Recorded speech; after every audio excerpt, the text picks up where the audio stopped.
You are listening to the Paranormal Chronicles radio show. Here is your host, paranormal researcher and author of the best-selling A Most Haunted House, Gavin Lee Davies.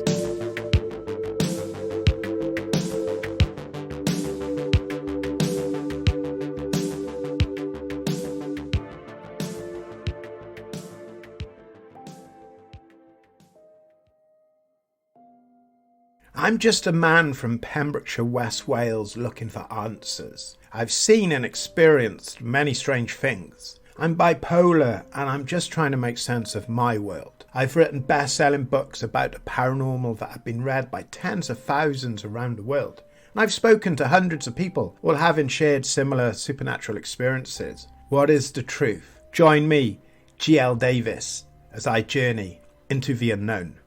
Thank you for joining me on my investigation into the strange and the uncanny. This series is brought to you by sixth-books.com. Pop over to sixth-books.com and uncover an amazing world of paranormal reading and research. Thank you to everyone who's emailed me asking if I was okay and when would I be releasing a new batch of content. Well, here it is. Thank you so much for the love. It's good to be back, and my love to you all at this time. Also, a huge thank you to the support for my Pembrokeshire-based true account, that is Harvest, the true story of alien abduction. A phenomenal response with over 1,000 emails and messages from people having experienced similar frightening ordeals. I just want to ask, what's going on? Harvest has really got people talking. So join the investigation and read Harvest, the true story of alien abduction today from wherever books are sold, and then get in touch. I want to hear from you. Make sure you subscribe and follow the Paranormal Chronicles podcast so you never miss a thing, and explore the amazing archive. I am so proud of the rich content from some of the world's top researchers, experiences, and my own on-location Pembrokeshire reports. Dig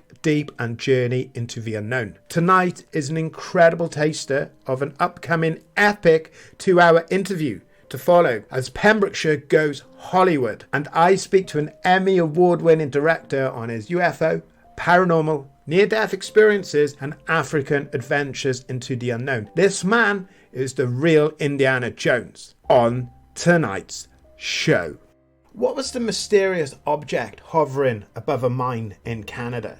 What did many eyewitnesses see, and what did Emmy Award-winning Lionel Friedberg film? What happened to this compelling film footage, and what was seen that strange day? Lionel Friedberg is a director and Emmy Award-winning film and TV producer and writer. Lionel grew up in South Africa and began his career at the first TV station in Central Africa. Lionel has worked as a director and produced and directed for National Geographic, PBS, and national broadcast and cable networks including the Discovery Channel, A&E, and the History Channel. You may know Lionel from such shows as Mysteries of the Bible, History's Mysteries, and House of the Living Dead. Lionel is also a New York Times best-selling author. He is based in Los Angeles, California, and his new book is his superb memoir of his incredible life, Forever in My Veins. Read Forever in My Veins today from o-books.com or from wherever books are sold. Link in the description. Forever in My Veins is an incredible read which will take you on many adventures, many of the paranormal kind. Forever in My Veins is highly recommended. This is part 1 of a 2-hour epic interview soon to follow. So make sure you follow and subscribe on with the show. I was working on a documentary on the history of housing in Canada, how housing and small settlements developed all over Canada. And we were working in the province of Saskatchewan, and it was a small crew, and we were staying in a motel because we had to go and photograph a sequence at a potash mine. And Saskatchewan is a very, very flat province. You know, there's corn growing there and so on, but it's flat as a draft board. But this potash plant was in the middle of nowhere, in the middle of Saskatchewan, and there was a little town, I don't know, about 30, 40 miles away, and we stayed at the only motel there. for preparing ourselves for the visit to this potash plant. Why did we go to the potash plant? Well, because that was the reason why this town, a town, was developing in that area, and how and why communities gather and spread, as because workers for this potash plant, as would happen around a gold mine or an oil well, and potash is a white substance that comes out of the ground. They use it for fertilizer. And in the morning, we were driving to the plant. It was a absolutely crystal clear day, and we could see way ahead in the distance, about 40 miles away, this column of white dust like smoke coming from the potash plant, and a cloud above it. Now, obviously, this was coming from the mining that they were doing. And eventually we arrived at the plant at the main gate, and the guard at the gate said, "You guys better get down there as quickly as you can, because there's something sitting up there in that cloud of white dust up there." And we said, like what? And he said, "We don't know, but up in that cloud of white stuff up there, there's something inside there." We drove down to the plant, and I said to the director, I said, "Look, can I set up the camera and put on a long lens and see if I can see anything in there?" "Yeah, sure." He said, "You go ahead and do that while I go and talk to the mine manager and plan the day's shooting." I set up the camera in the parking lot and put on a long lens. I don't remember exactly what focal length it was, probably 300 millimeters or 600 millimeters, something like that. More likely 300 millimeters, and trained it on that white cloud that was sitting above the potash plant. And then about 20 minutes later, there was a slight breeze came up, and this cloud cleared very, very briefly. And in the cloud was a glint, a hint, a kickback of something metallic. And there was two members of the company were standing around with me smoking, and they said, "Yeah, there it is. Do you see it? And I turned on the camera and ran some film. And the breeze came along again, and there was this object, as clear as bell, the circular disc-like object with a tripod-like structure underneath it, with a triangle connected to this tripod. In other words, think of a triangle, and then three prongs connecting it to the disc above it. All very metallic, no windows, no nothing, but like silvery color, like metal. Like a silver coin, aluminum of an airplane fuselage. And I ran film. Now, people have often said to me, "Well, how big was it?" That was before the days of the 747 jumbo jet, but it was the equivalent of what eventually became the 747. It was that big. Yeah. And I ran about maybe 150 feet of film on it, and eventually the breeze left and the cloud thickened up again and was hidden. And we got on with the business of filming at the plant, but I never stopped looking up at that cloud, and neither did anyone else. But I separated the film, that 150 film. I took it out of the magazine, canned it up separately, because remember, this is the days of film, not videotape.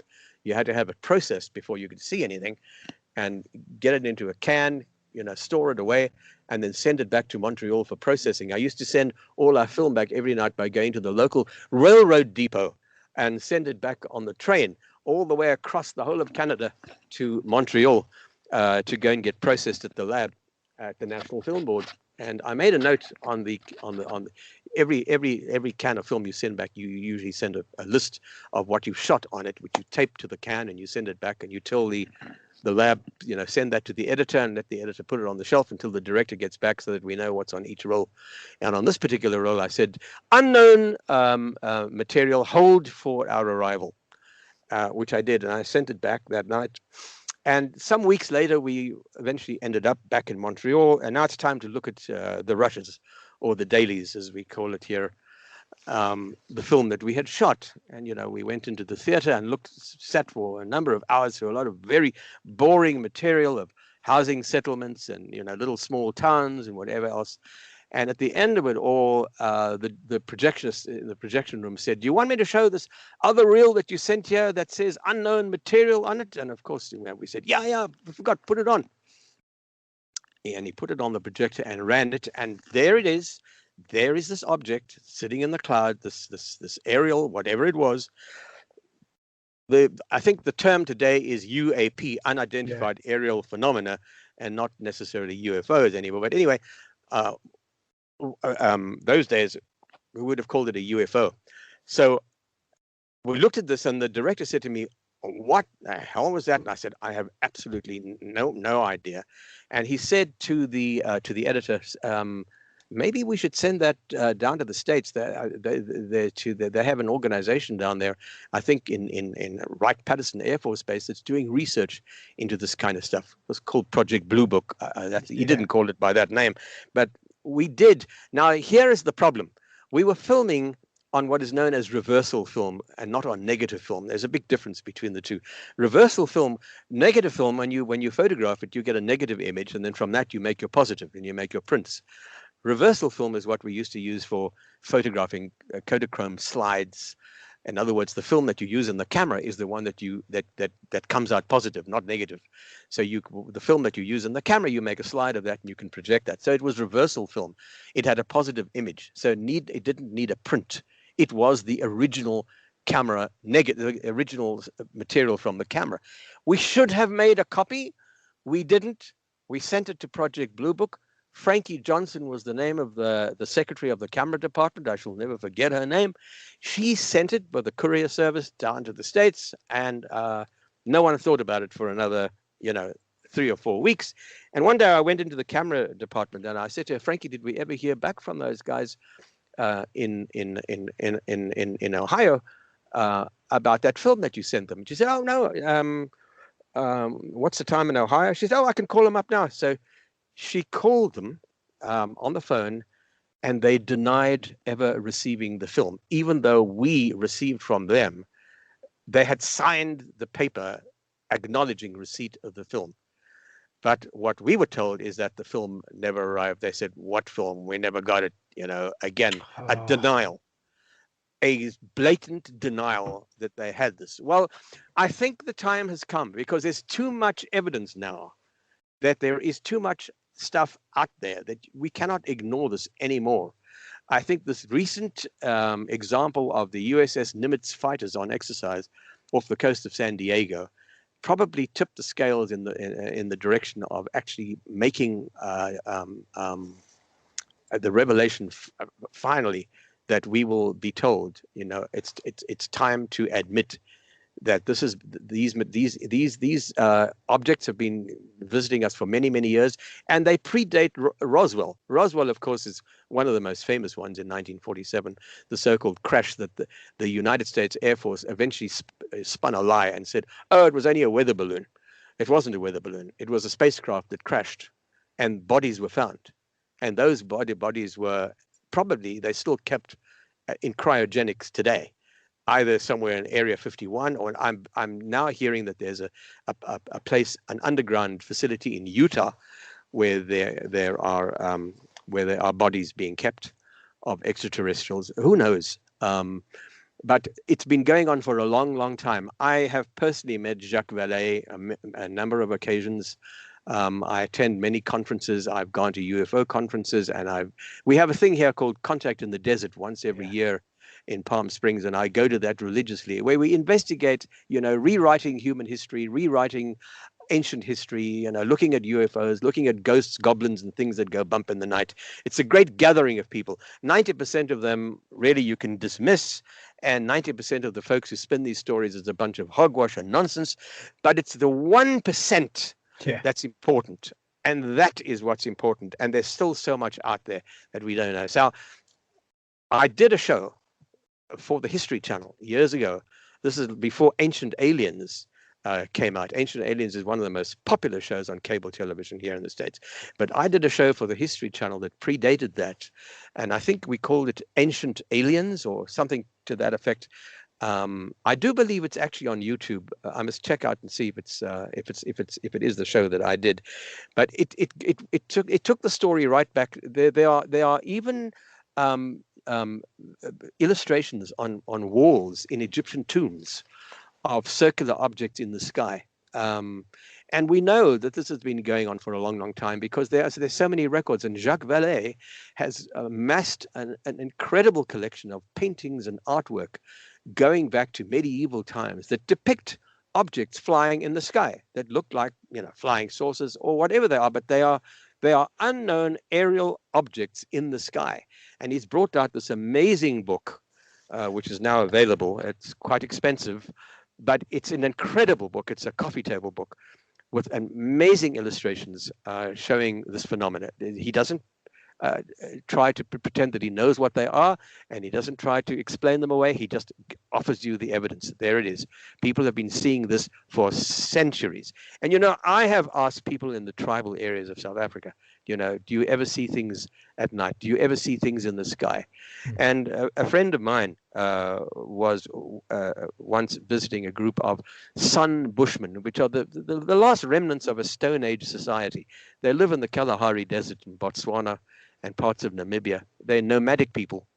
And he was doing research with them. They move around every day. They break camp and move somewhere else. They live off the environment. They hunter-gatherers. And he was there with a translator, and he wanted to do an investigation into the trance dance that they do. These people do an amazing dance where the women drum and the men go around the fire, around and round and round and round and round until they go into another state of consciousness. And it almost allows them to time travel. It also allows them to do something. It allows them to do remote viewing. And what they do is they can see where the wildlife will be tomorrow, where they can go and have a successful hunt. That's one of the purposes of these trance dances. Where will they find their prey, to live off? And these trance dances are pretty profound. And these are the people who do these amazing rock art.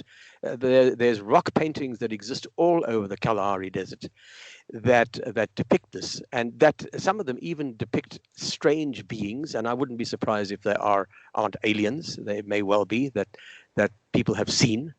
And so anyway, my friend was at this camp filming these people going around the fire. It was at night, but it was a video camera. And so it was quite sensitive. And in the middle of this trance dance, one of his translator said to him, "Look up, look up, look." And he looked up and he took his camera and he pointed up, and there's this disc above this camp, probably a quarter of a mile high, is this silvery disc. You could see it as clear as daylight, hovering. And then, he pans down again to the trance dance going around the fire, and he shows me this footage. And I said, "So, Dave, what was it? Did you ask?" And he said, "Yeah, I did. I asked. I said to my translator, 'What is it?' And the translator said, 'Oh, don't worry about that. Those are just the people from the other world. They come all the time. Ignore it.' It's like, that's bus number 14. It comes every day, at 11 o'clock. Just ignore it."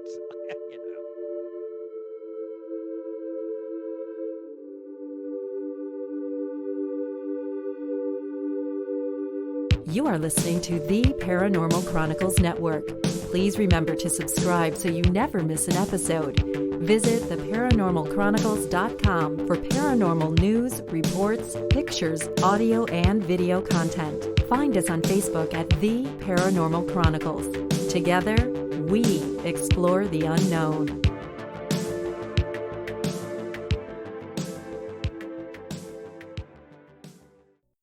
The international chart-topping Haunted Horror of Haverfordwest has been described as terrifyingly real, a must-read, shocking and chilling brilliance, genuinely worrying and chilling, utterly frightening, don't read before bed.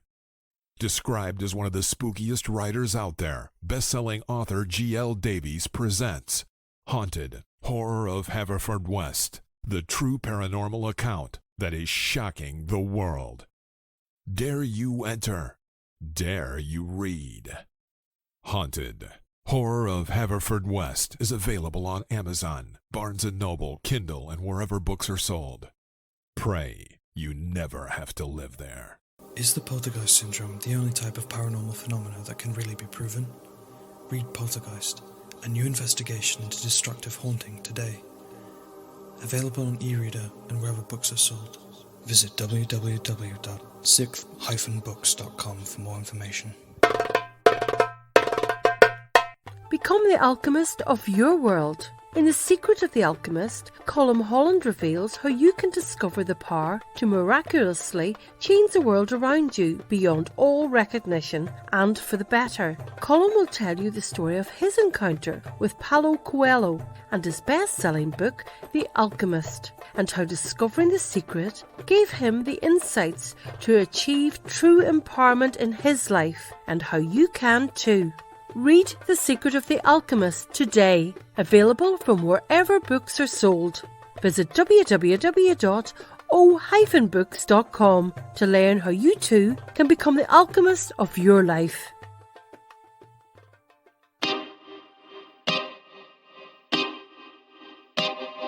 This is Jason Bland, host of Midwest Paranormal Presents Paranormal Soup, where we stream live as a webcast every Sunday night, 11 p.m. to 2 a.m. Eastern, with guests who will blow your mind. Live ghost box sessions where you can call into the show to see if the spirits will talk to you, and the world wide web of weird with the latest in paranormal news and evidence. We're bringing the weird every Sunday night, 11 p.m. to 2 a.m. Eastern on our Facebook page and YouTube channel. Don't forget to follow and subscribe.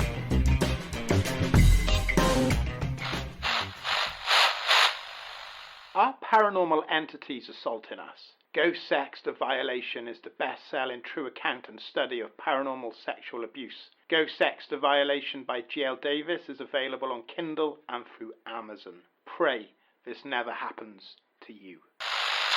What if the after effects of a near-death experience were undeniable? What if a person could suddenly produce high-quality paintings of the afterlife, or if they acquired the ability to compose classical symphonies? Read Shine On, the remarkable story of how I fell into a speeding train, journeyed to the afterlife, and the astonishing proof I brought back with me. Read Shine On today on e-readers and wherever books are sold. Visit www.o-books.com today. In 2009, one woman believed she was abducted by aliens.